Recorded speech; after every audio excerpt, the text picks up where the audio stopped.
Welcome to Fantasy Access Week 7. Here we go. Living the dream. Week 7. We're Chugging here. along.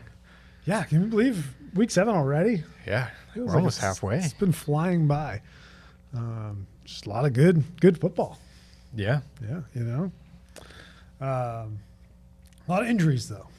A lot of injuries. A lot of teams I feel like have gotten really shook up over the past couple weeks. Just backups playing and just all kinds of, this guy's out for a couple weeks, this guy's out for a game, concussion, protocol, whatever it is. There's just millions of things in the injury department to keep track of. Right, but that's why we play the game. That's why draft never works out the way people expect it to. So true, you just gotta stay on your toes and adapt and roll the best lineup out there that you can. Exactly. So yeah, we got a good show for you today. We'll start out with a quick question. I think you'll like this one. What is the best QB wide receiver stack I believe in football? It's funny because I believe last year when you asked this question, this was my same answer. Oh, okay. And so right now, at the start of the season, I definitely wouldn't have said this, but it's still Joe Burrow and Jamar Chase. Since Jamar Chase started the season, but ever since really T. Higgins came back, kind of opened things up for everyone. Yeah. And Joe Burrow really got clicking because he was coming back from injury. So once things really got clicking, they have been dominant. Yeah. And even with that slow start, Jamar Chase is a wide receiver 2, and Joe Burrow's the QB 4. But if you take away week 1, he's the QB 2 since week 2. Yeah. So makes sense. Really, really good stuff from both of them. Yeah, I think that's probably still the obvious answer. I mean, it's just so automatic at this point, It's the deep balls they connect on, intermediate, everything. So you gotta love that. I might throw out. I don't know. I guess you could throw. Who was I gonna? I don't know. I was trying to think of last year. It was maybe like Lamar and Andrews, but Andrews has been right. I feel like the obvious answers from years past, like Allen doesn't have a 1 right now. I mean, maybe it's Cooper, but we'll have to. But like, no way, Amari Cooper is top 5 that we're talking about. Right, same thing. Andrews was really great, but they're really spreading it out. So Mahomes just lost his wide receiver 1 early in the year, so they're gonna. So unless it's him and Kelsey, kind of re-emerging. Rodgers is now reunited, which we'll get to, but with his traditional wide receiver 1, so maybe that. But Rodgers hasn't been a top 15 this year, so it's hard to. And the only other guy I will say is I like Dak and CD. Maybe That's as still a close really second, good. But do I just come in the middle of come on in. Yeah. Middle of the thing? Thanks for waiting, guys. Still on the quick question. Great. We're on Chop It Up? Oh, quick question. We're still on the quick question. We barely started. QB wide receiver stack. Okay. That's a great question. We were saying it's got to probably be Burrow and Chase. It has been, right? It has been. I think we talked about this, we were saying last year, and it was probably the same answer. And then maybe it's CD and Dak, number 2. But not yet. I would not say they're better. Right. They're probably the next. And definitely not yet. Chase, or such a volatile situation. Yeah, AJ Brown and. That could be a good one. I didn't say yet. I have the stack in one of my leagues, so I kind of wanted to, but Brown has been out with injury, so kind of see if they can. They had a great week last week, so kind of see if that keeps going. Yeah, I feel like there's a couple stacks that want to come together, like Trevor Lawrence and BTJ, or they're not as good. I'm just saying it'd be nice if it did, or like Kyler and Marvin Harrison. Like that was something we were hoping would be really, really good. But exactly. Or even Carr and like Olave or something, but hasn't really come to fruition yet. Drake May and Demario Douglas. Let's go. Could be. Could be. That could be the next. Stay tuned. Next big right? one. All right. Next big one. You got any others to throw out there? No, I think you guys covered it it as I walked in. Yeah. Yeah. Perfect. So, yeah. So yeah, that's always fun.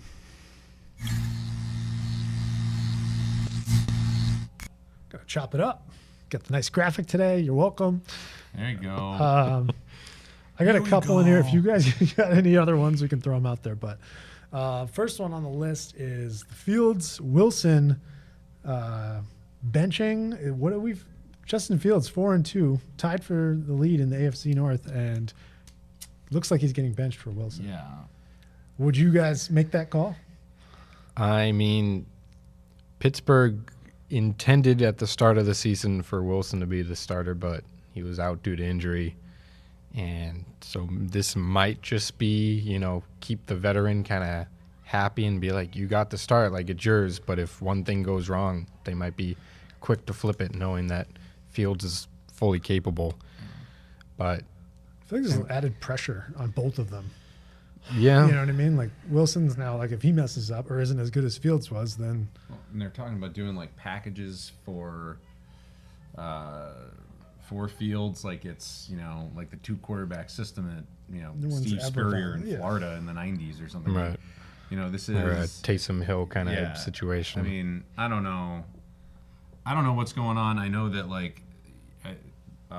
Tomlin's the longest tenured coach in the league, I think, at this point. It's like he certainly seems to know what he's doing. Is something happening at practice that they're seeing that we don't get to see? But it is a little weird. Yeah, you'd think. But the only thing I saw that was like maybe is like you don't know what Russell hasn't been good the past couple of years, but you don't know what maybe that ceiling is with him.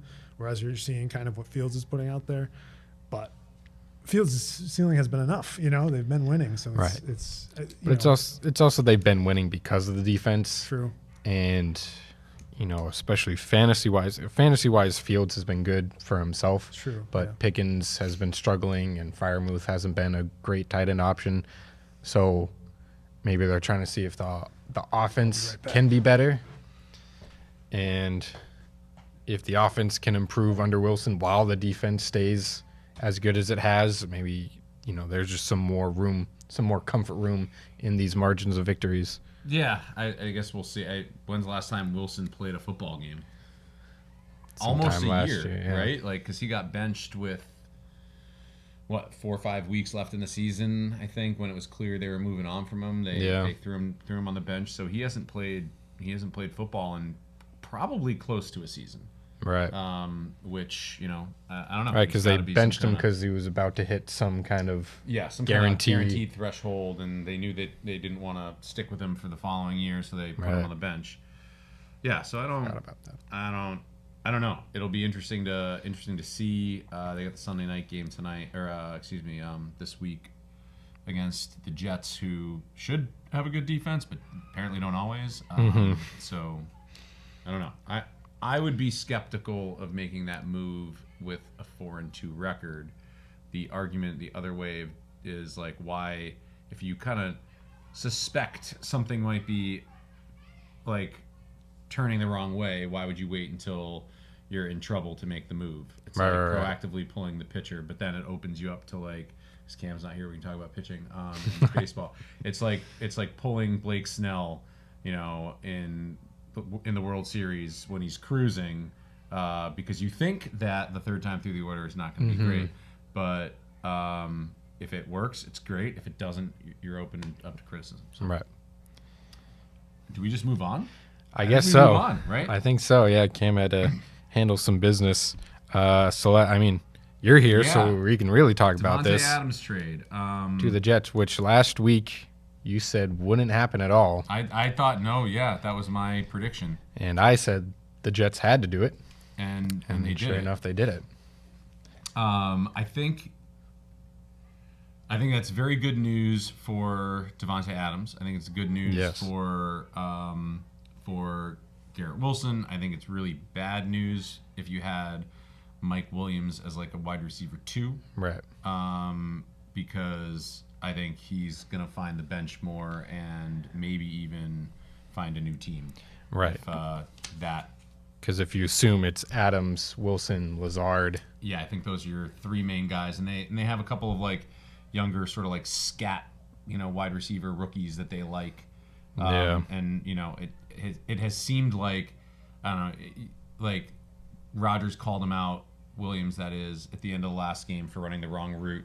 And then there's all these social media breakdowns that, like, yeah, he wasn't even close to where he should be, and that's why the ball was intercepted. And then there were other breakdowns people did on the London game where it seemed like he was in the wrong place again on a number of different a number of different plays. So, yeah, I think it's probably good news for those two. I think it's really good. I think it's really good news for Garrett Wilson, because if teams had been approaching Garrett Wilson with, we're going to double him and take him away and force them to throw the ball to these two other wide receivers who have the case of the dropsies, then this is now going to shift that double team focus to Adams and let Garrett Wilson have a little more space. Right. So there's certainly that argument of it, but I've also been seeing that, especially fantasy-wise as a fantasy show, that Wilson thrived off just being a target hound. And certainly, especially 2 weeks ago, against 23 targets, 13 receptions, 10 targets last week on 8 receptions. Those have been his best 2 games so far this season. So definitely the 23 is never going to happen again. An anomaly, no matter what. Right. Yeah. But some of these 10, 9, 8 reception games is he going to have to live with, maybe 6 or 7 kind of? Yeah, kind of his limit.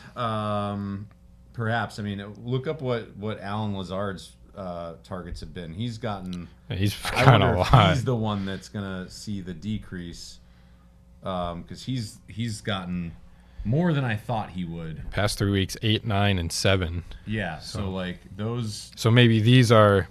Wilson can kind of keep his, while as Adams gets a share of those. Right. That are. Yeah, so there's going to be some kind of shifting in that. Right. So, but I think it's good news for, well, maybe not immediately. I don't know, but it should be good news, I think, for those guys. Right. All right, Mari Cooper. Yep. Yeah. So same day, right? Same day. That like trade came down an hour later or something. So he gets out of what was a really toxic and brutal situation, and a historically bad offense in Cleveland. Yeah, with a guy that should be benched as the quarterback.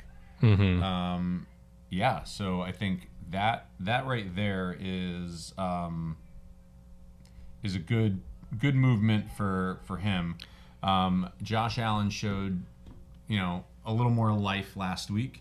That he still has it in the, still has a bunch in the tank. I don't know if that he goes there and becomes this target hawk that gets 10 Josh Allen has always seemed to sort of spread the ball around, especially because he can, improvise and get out of the pocket and then throw to a random, backup running back 30, 40 yards down the field. So I think he'll have better production, certainly, than he did prior to this trade. However, I don't know that it's going to be he's going to become the guy. Right. He was the guy in Cleveland, got an insane amount of targets. I think he was top 5 in targets. Yeah.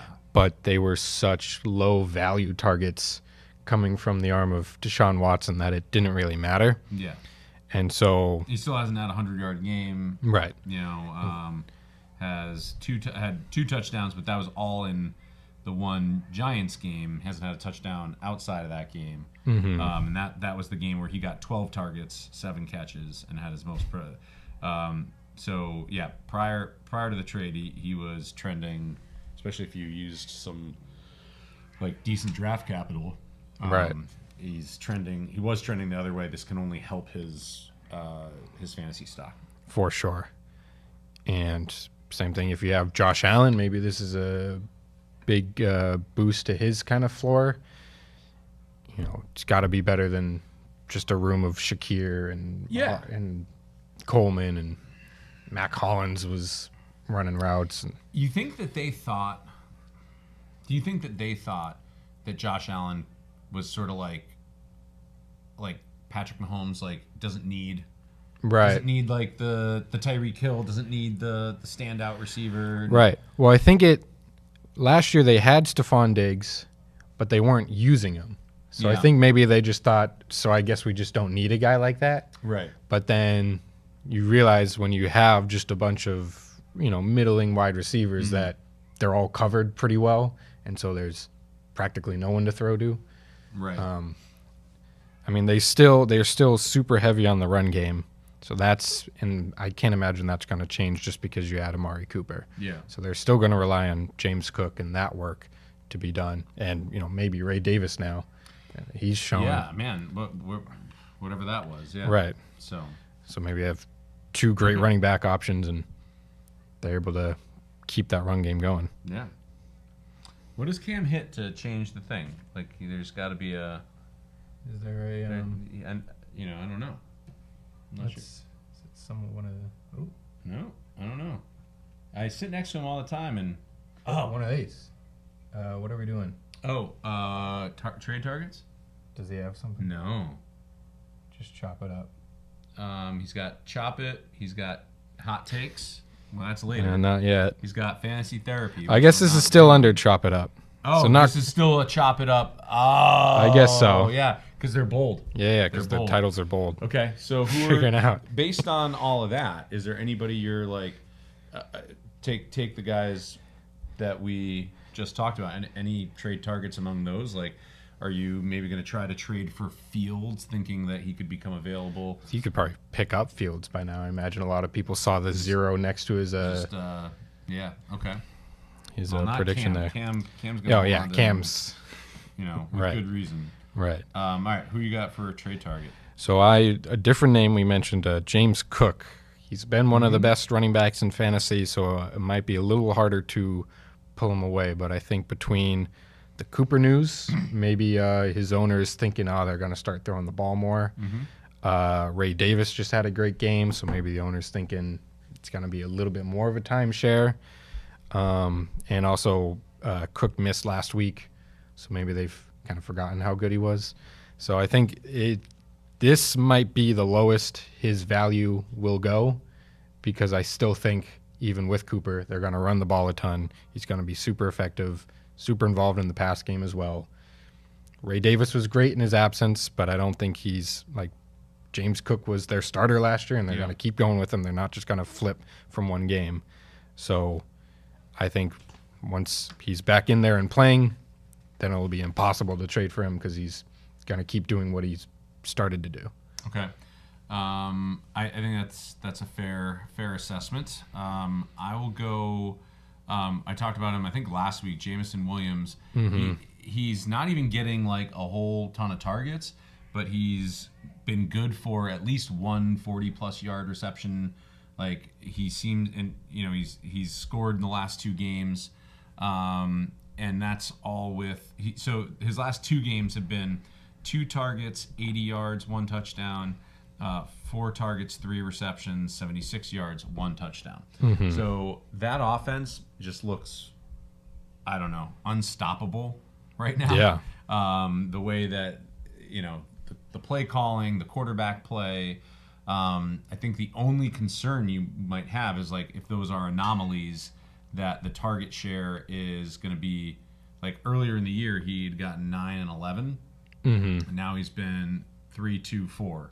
But like those targets have been big plays, right? That score you a lot of points in fantasy. So, could be an interesting trade target, especially because he's technically wide receiver 2 on that team. To kind of slide in for a good bang for your buck. Right. As you might imagine, I cannot read what this says. Miami? But that doesn't. Miami. I also see MIAMI. And then like a thing. A symbol, some kind of. I don't know what that symbol is, but if Cam ever returns, we'll talk about him. So what would you think of a J.K. Dobbins trade target? I think he's good. I think he's a good target because his production has been there all year.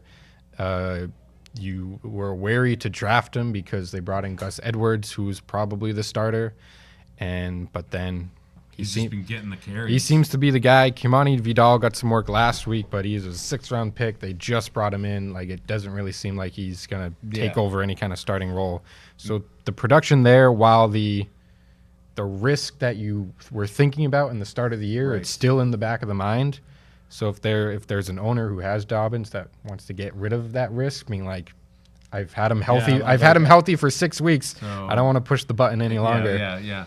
So would imagine the owner isn't too keen to just keep him, without hearing what some of the offers are. Yeah, that would be my second one. A little bit of a revolving door here. Yeah, we were trying to think of what this says here. Miami. Yeah, you just trade for Miami. Any Miami? Does it actually say Miami? It does say Miami. Okay. What is that? Miami C. So we're looking at Achane or Tyreek Hill. People might be a little low on. If you've got kind of a winning record, and we talking trade targets? Yeah. So Tua comes back, they might reinfuse that offense to what it was at the beginning of the year, and especially you can get Achane or Tyreek Hill on a discount. Especially if the team is losing right now. Say, I don't know, you have both Achane and Tyreek Hill, and have now lost 2 straight. I think for me, save that for the last. Right. Don't worry, that's coming up. But that team might be willing to buy a win now versus save these players for later.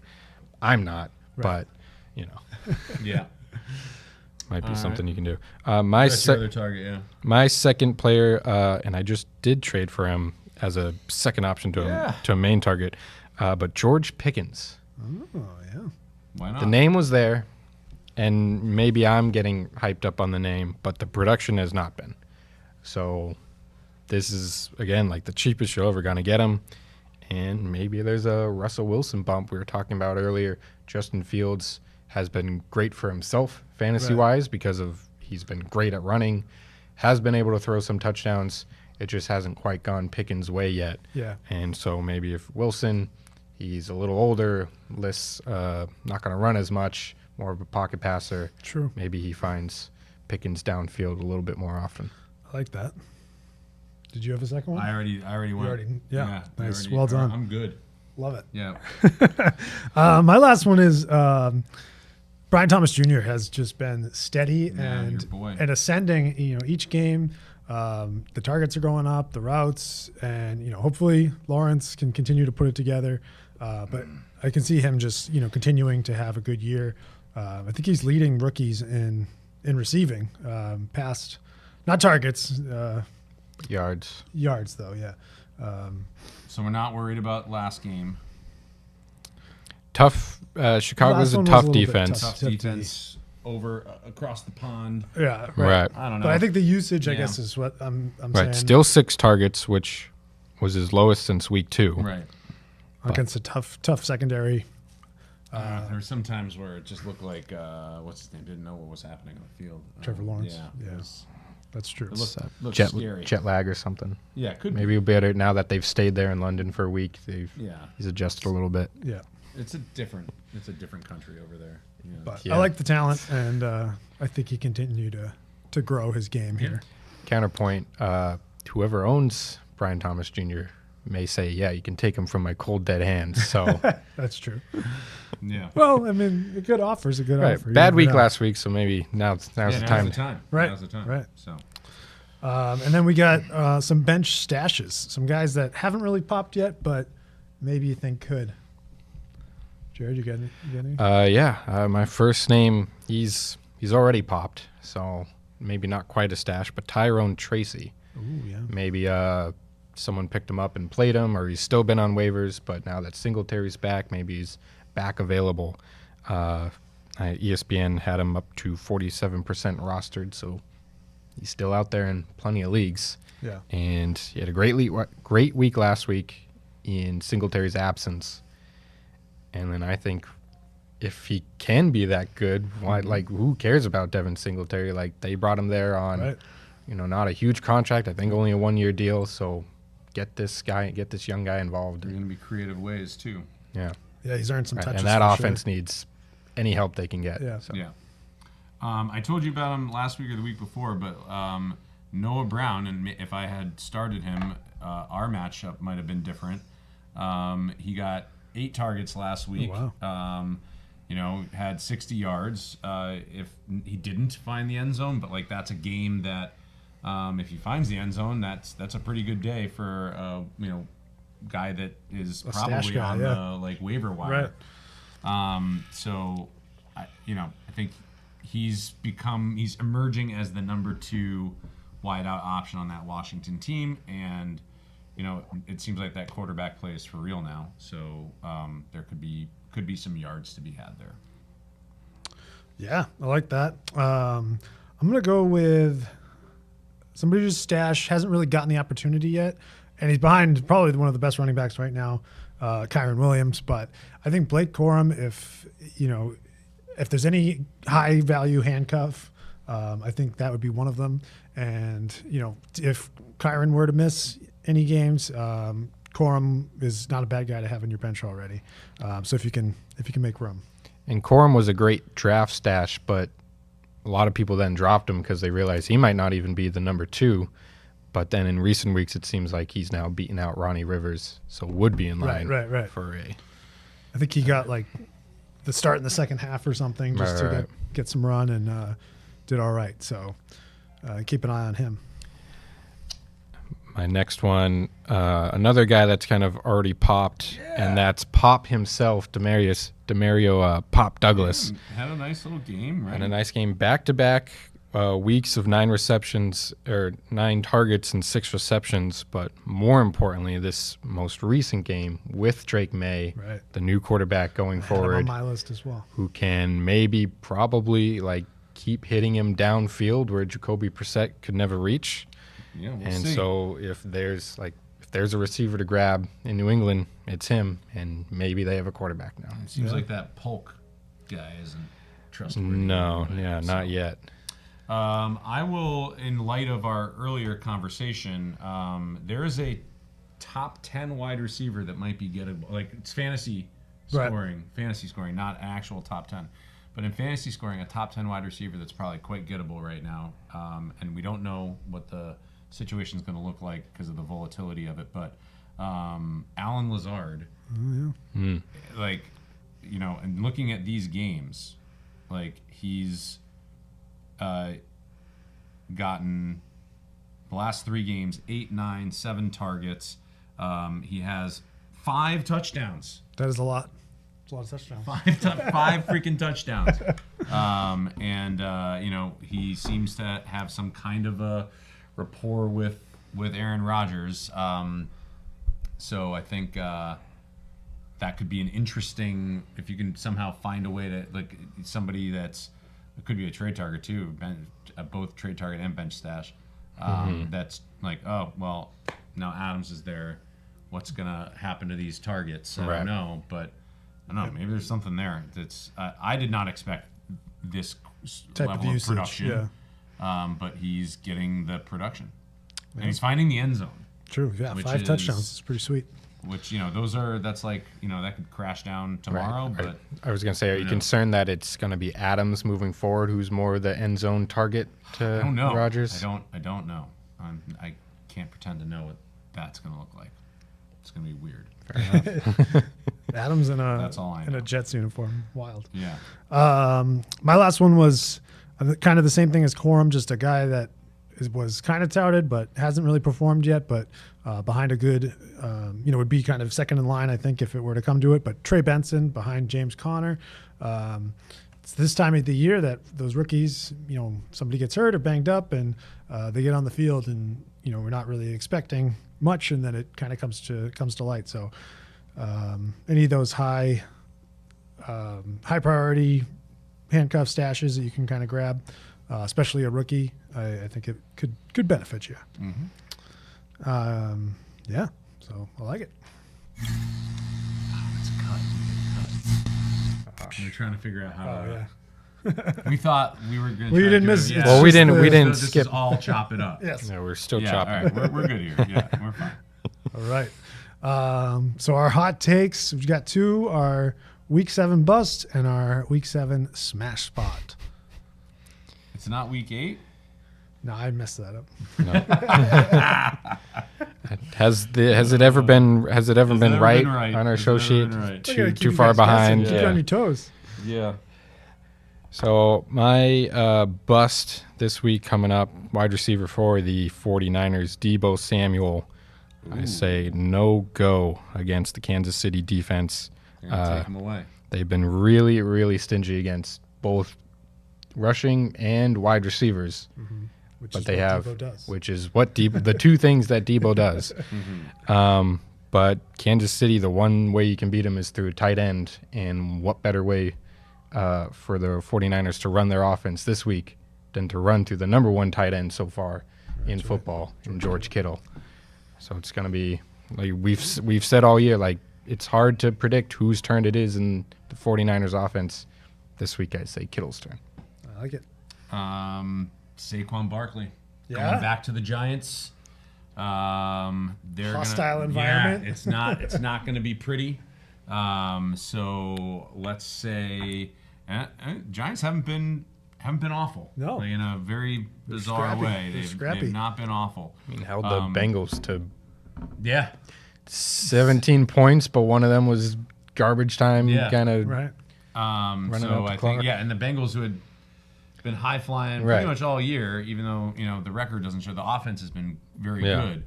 I think they find a way to bottle up Saquon Barkley. I see under say 75 yards, and he's a touchdown dependent option this week.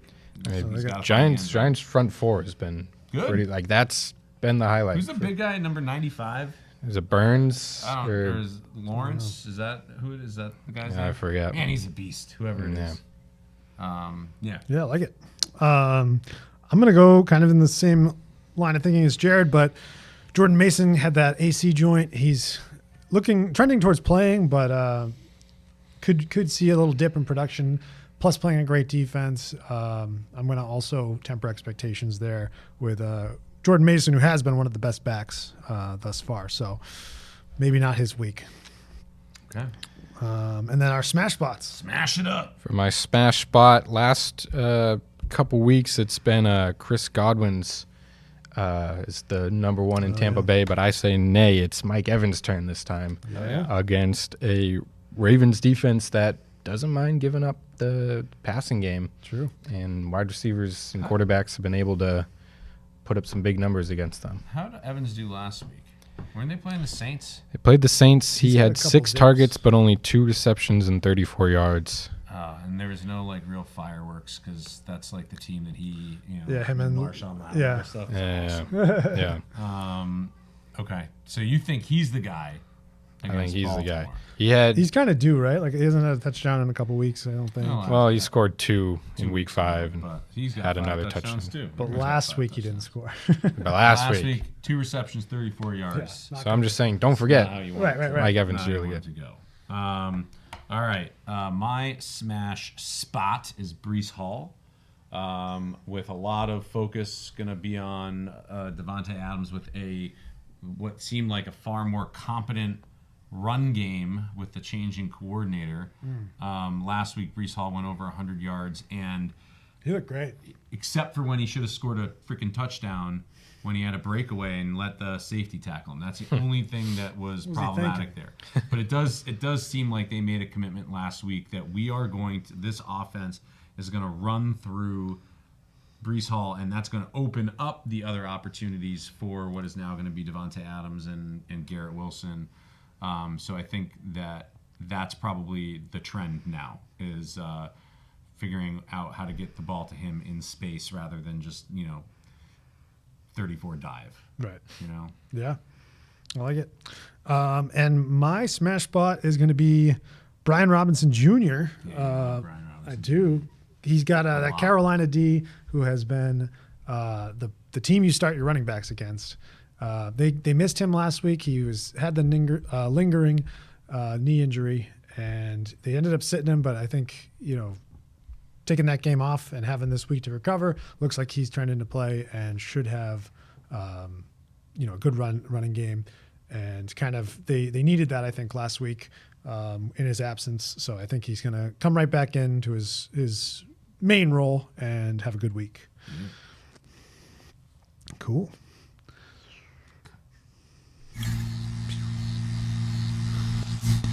go to the couches? We probably should. We haven't done this yet this year. Usually you got to get into the season a little bit before you start feeling the woes. But fantasy therapy, this is like on your team, your struggles, and we're just going to hash them out real quick just to get some reassurance, you know? So Jared, you got any fantasy therapy you need? Yeah, mine's injury related, but not to any of my players. We touched on it earlier, but Tua being out has done way too much damage to my team than I would like to admit. Dependent. I have one team that I went with both Achane and Hill, and then a separate team I was able to get Achane and Waddle. And so kind of a double stack that has not worked. I was hoping Achane would be able to just be a absolute workhorse. Right. But the Miami offense is just kind of so bad that they've been able to stuff him of being productive in any capacity. So it's just kind of waiting around and hoping. It was nice to hear that there were reports that Tua is planning on coming back, which is nice to hear. It would have been nice if Miami traded for a competent quarterback in the meantime. Right, because Tua gets hit again. Like, and that too.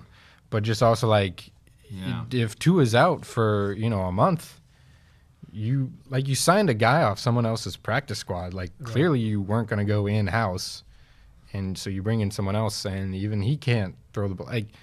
Tyreek Hill has been miserable. Right. Yeah. The fastest guy, the one guy. He's checked out. I think he's checked out. But miserable, and also miserable to look at his stat sheet. And that's going to lead us here. Right. Tyreek Hill is the one guy you should be able to give the ball and say go, and then something happens. Right.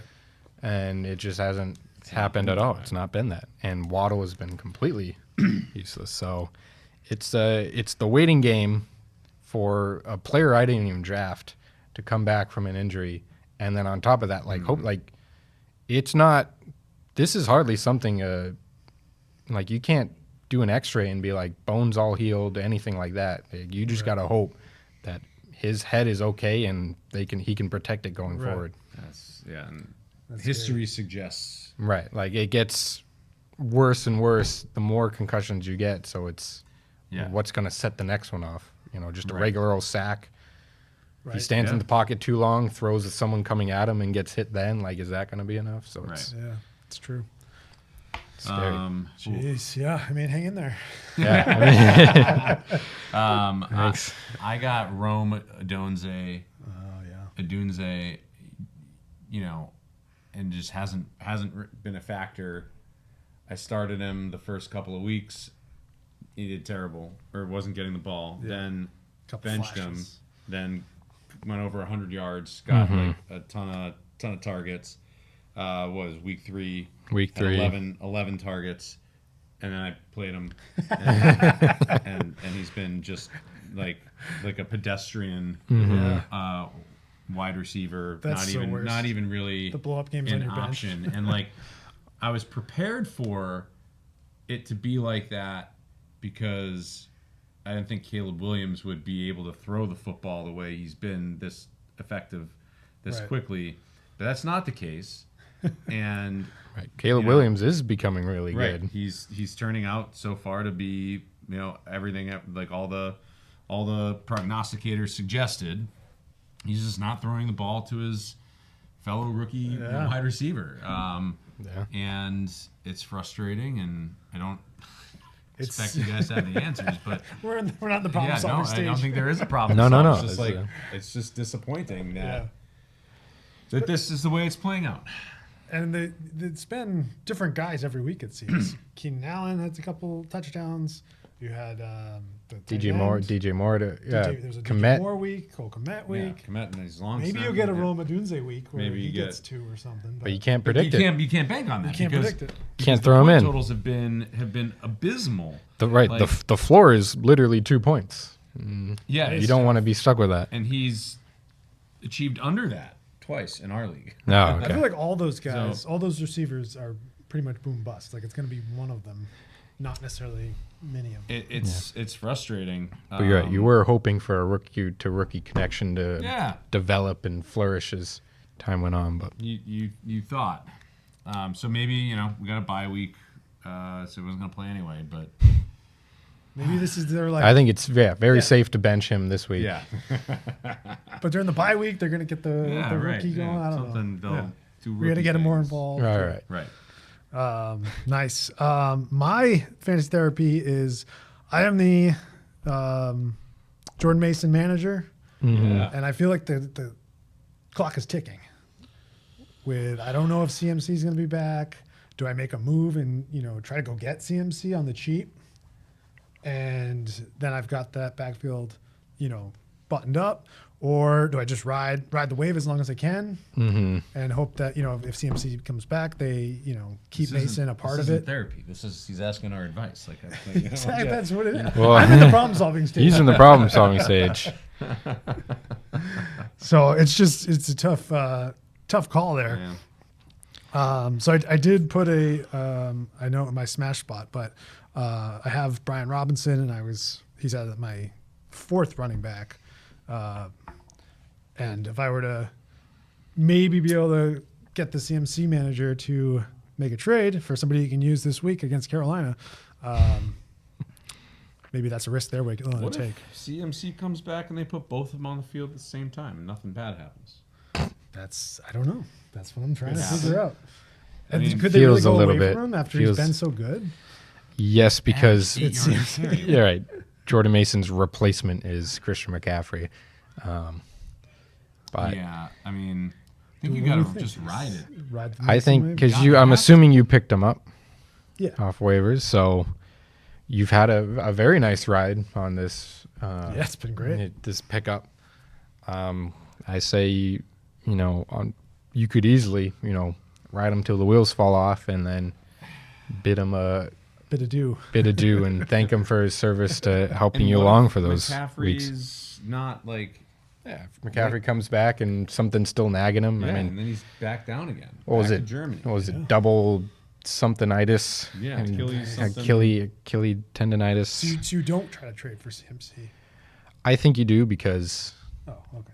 I mean, you could try. I think you try And if to it get doesn't work, then you CMC, just ride the wave. but don't if worst case you still have Brian Robinson Jr. on your team, put him in when Mason's not playing anymore. Right. You Hey, we all have our struggles in different ways. right, exactly. Yeah. All right. Well, yeah, that's. I know the CMC managers are all, and Mason are all following that. I think you gotta cherish the moments that Right. you Be in the present, shared. right? Yeah, living now, living the now. This week, it's just nice to have them. Right. Yeah. All right. Sounds good. All right, getting into our pick'em games. All right. We got tonight's Thursday night matchup between the Broncos and the New Orleans Saints. Yeah. Well, so to update on last week, We got all the sheets. Big yeah, update coming up. Let's go. I got it now. I came prepared. So Jared had a tough week. He went 0-3-1. Those Commanders pushed that game. So that moves you to 7-12-1. I went 2-2. Lost the Seahawks and the Jets. Won the Texans and the Lions. So I'm 8-12. And Cam's leading us out. So he's the guy. Won the 49ers on Thursday night. Nice. Won the Bears in his pick, but lost the Patriots and the Jets. So 10-10, 8-12, 7-12-1.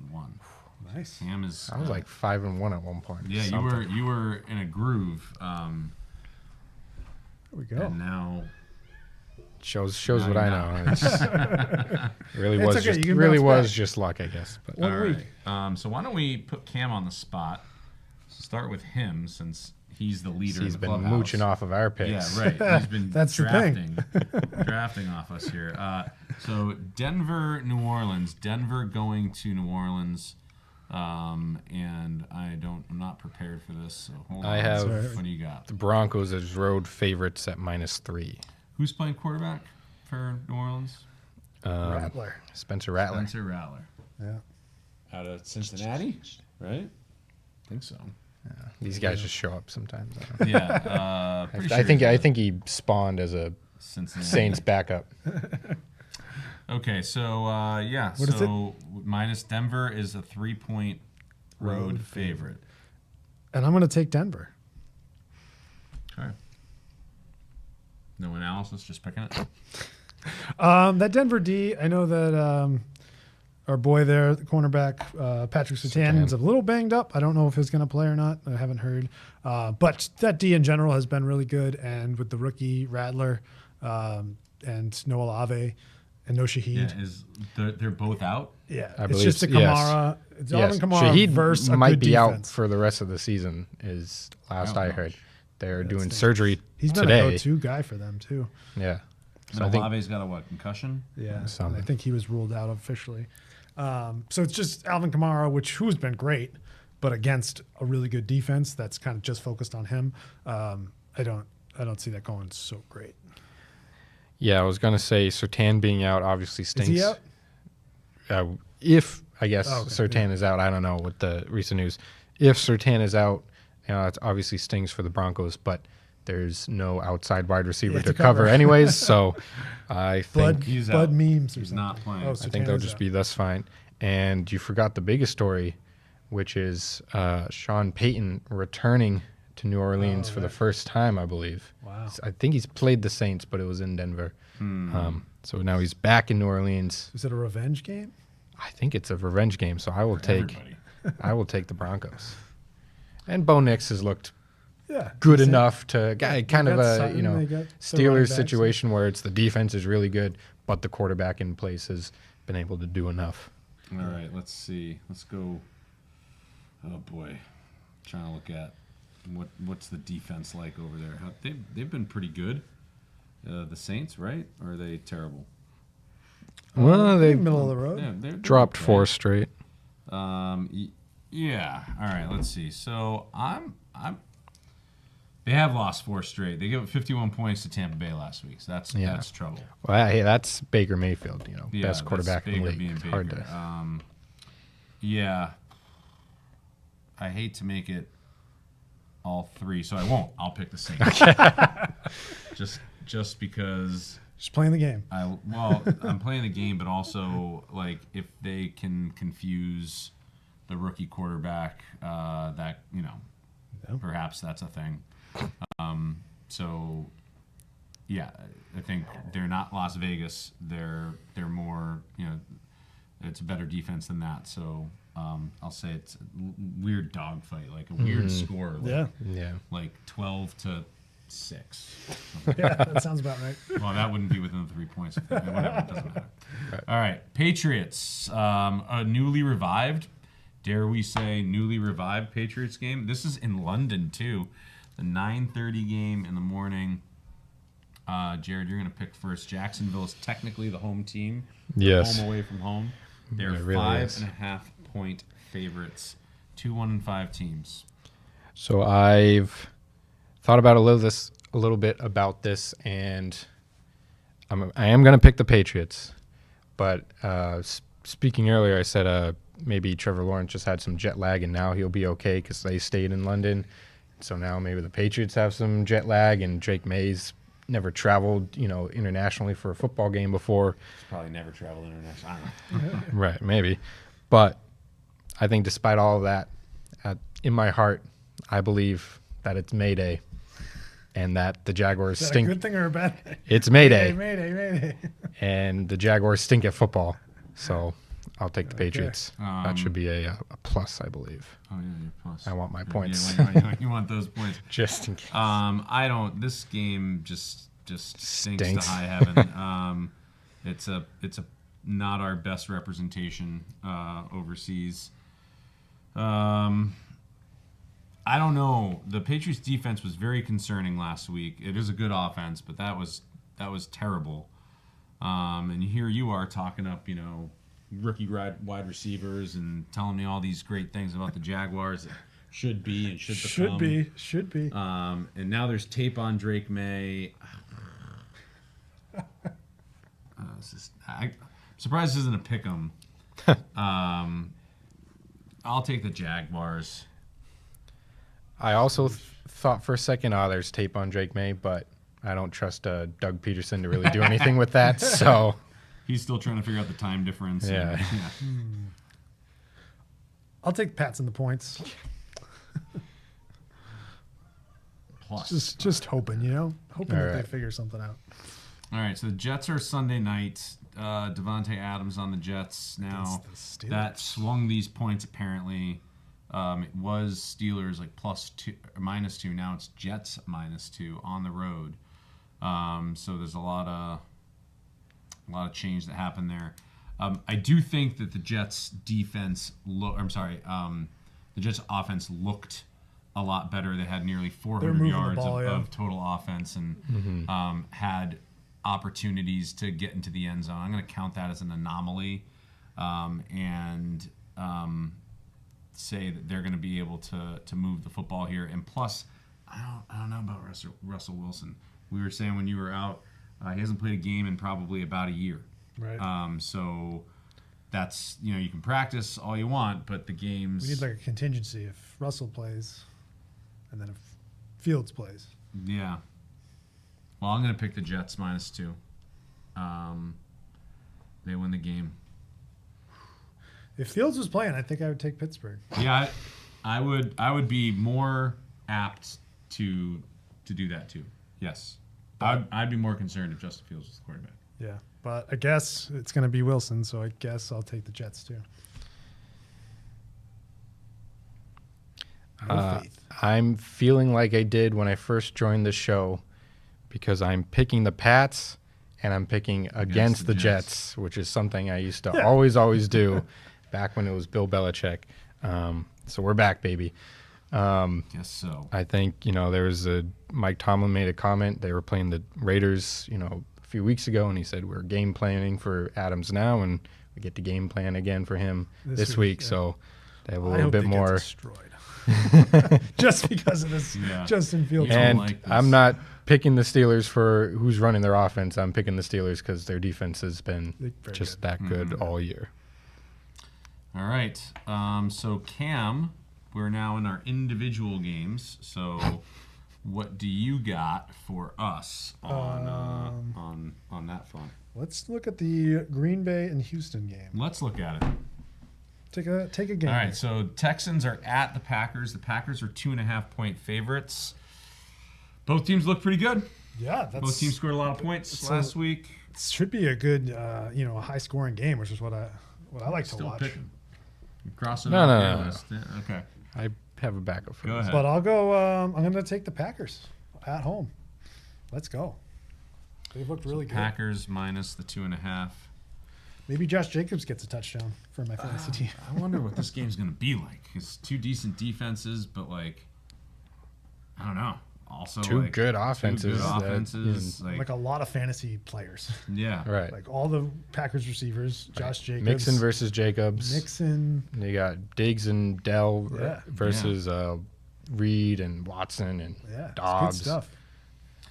As much as CJ Stroud has been good, he hasn't been a blast fantasy starter. This is also the kind of CJ Stroud was a 5th-round pick in fantasy, and Jordan Love was falling to the 10th sometimes. But people were arguing why pick Stroud when you can get Love, who might be the same player. And so it's kind of been that way so far. And so this will be a great head-to-head of did you waste a pick reaching for Stroud when Jordan Love was right there for the taking? So all right, interesting selection. I'm rooting for the Texans there for sure. Jared, you got something? Yeah, so you had as your bust, you picked Saquon Barkley. Bust. I'm going to disagree. I think it's the Eagles take this. They're on the road. I have them as 3-point favorites. But I think Giants, right. Divisional matchup, historically, Giants have not won this matchup all that often. Now, I think Nick Sirianni is a bum and an idiot and might just find a way to throw this game. But I think the Eagles, they have Brown and Smith back. True. And I believe in Jalen Hurts. And I think Saquon, he said he doesn't care. He said the fans don't care anymore. But I think obviously the fans care. And then I think people care. fans obviously care. They're going to be booing him to smithereens. But I think Revenge deep game. down, Barkley does care as well.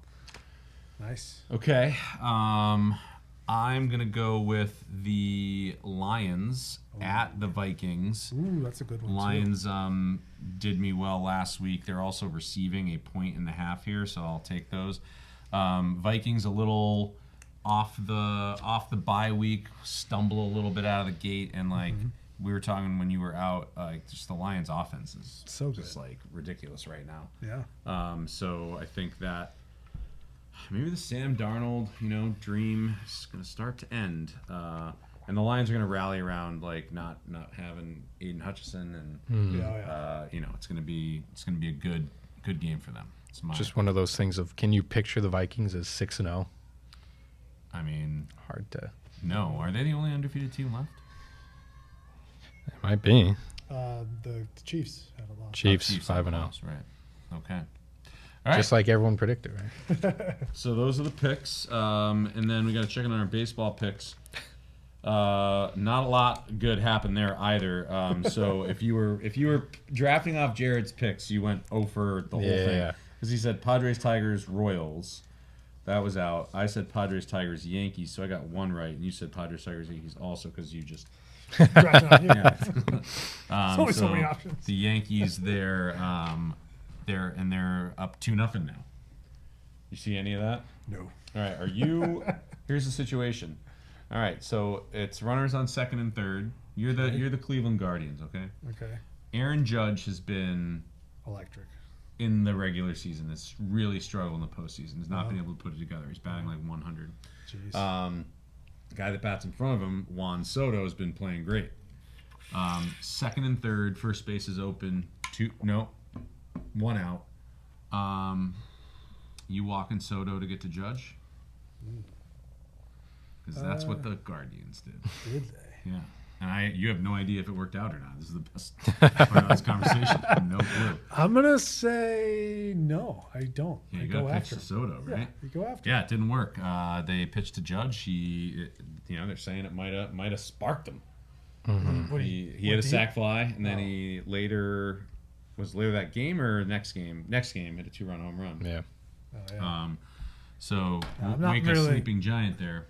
I don't really love the pitch around. I guess sometimes it makes sense, but there was a should be like, I'm better than you. Let's go. There was a baseball statistician book that came out like 10 years ago that basically said it is never, ever, ever a good idea to put another runner on base. Ever. Yeah. Like, it doesn't matter who it is. Just right. like the odds, you're like, if you take all those scenarios, your odds never go. The odds of them scoring never go down when you put runners on base. Right. So it's just it's like a feel situation. Right. You're afraid of a 3-run home run, but you might just give up. Tell that to MLB The Show, though. I feel like every time my player character got walked, the next guy grounded into a double play. Yeah, well, that's how that game plays. Yeah. Then we got the Mets, Dodgers. Well, so are you the Yankees up 2-0. Series switches to Cleveland. No, the Yankees they'll win. Will the Guardians even win a game? They might win one. So the Yankees win it before it even comes back to New York. Yep. I agree with you. I think the Yankees in 4 or 5 probably. I'll second Yankees in 5. All right. Then we got the Mets, Dodgers. It's been like a seesaw. Because the Dodgers won 9-0, then I think the Mets won like 7-2. I don't know. I don't remember the score was. But Mets won big the second game. Then the Dodgers won big last night. So it's Dodgers 2, Mets 1. They are playing in New York now. What do you got there? It was 7-3 game 2. And then last night it was 8-0. Yeah, 8-0 Dodgers. So you got Quintana and Yamamoto facing off one another. You don't know anything about that either. But what do you like there? I got to go Dodgers. All right. And how many games? 6. All right, so the Dodgers in 6. It's hard to say that's a bad pick. I think that's probably right. I do think it's going to go back to L.A. I don't know. It's been so much fun to watch the Mets. They've been like such a cool team to follow, and but then they just looked terrible in the last couple games. So, I mean, I'll go with my heart and pick the Mets in 7. I just wrote down 4 letters, LFGM. Yeah. Let's go Mets. So I'll take Met. I'm piggybacking off of you twice, but Yeah. That's the pick. That's the pick. Mets in 7. That's what your heart wants. Right. Okay. Just because I cannot, it would be the worst World Series in history if it was Yankees Dodgers. Yeah, I mean, there's some As history a there, fan of baseball, it just cannot happen.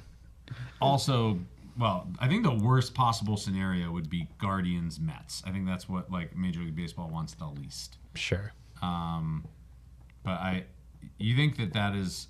I feel like that if baseball could pick, they would have Yankees. Oh, Dodgers. if who is it? Selig? Is he still? No. Wait, who am I? Manfred. Manfred. I Worse. forgot his name. I didn't think it could get worse than Selig, but it did. Right. I just forgot his name for a second. If Manfred could handpick a World Series, you're right. It would be Yankees Dodgers.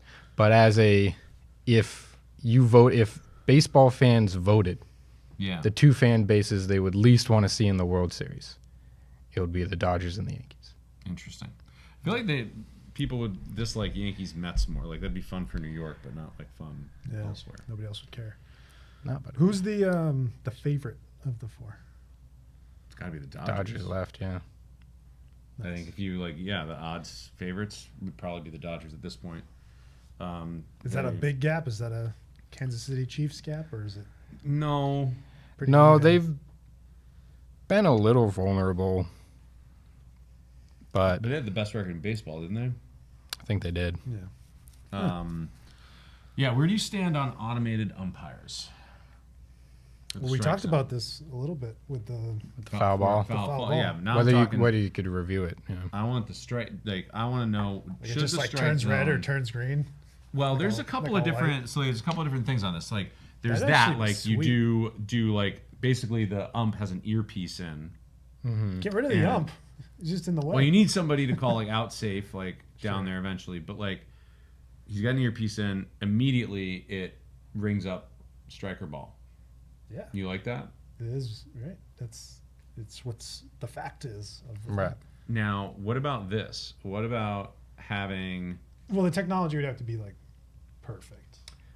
They say it's pretty pretty much good. is. Well, like if it looks pretty doesn't have good. to be perfect, it just has to work because working means it's Like they have it on the broadcast. You can see it if you're watching like the game cast on your Gamecast, phone. that's You can see apparently it. the most accurate. Is like the TV ones aren't necessarily plugged into the exact zone, but like those StatCast things are. So if it's proven to be technically more accurate than an ump, then yeah.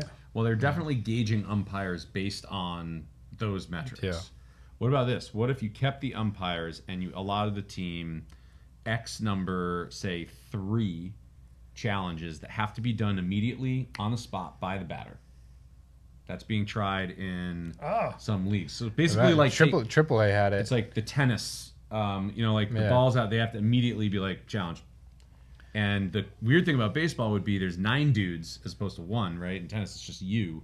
So like you have to sit Well, there. isn't and it be like, the batter or the catcher? I thought had to be the ones because Yeah. what it was is That'd be cool. if you went to a Woo Sox game this year, you would see a batter take the pitch and you would tap his helmet, just and then the ump would turn around, signal to whoever what it was, and it gets done, and in it would instantly happen. like in tennis. That's awesome. And like it either get I kind of like that just for It is great. Just because I like in tennis when they challenge it and everybody like starts clapping. Yeah, like, yeah. And they show this. It's really cool.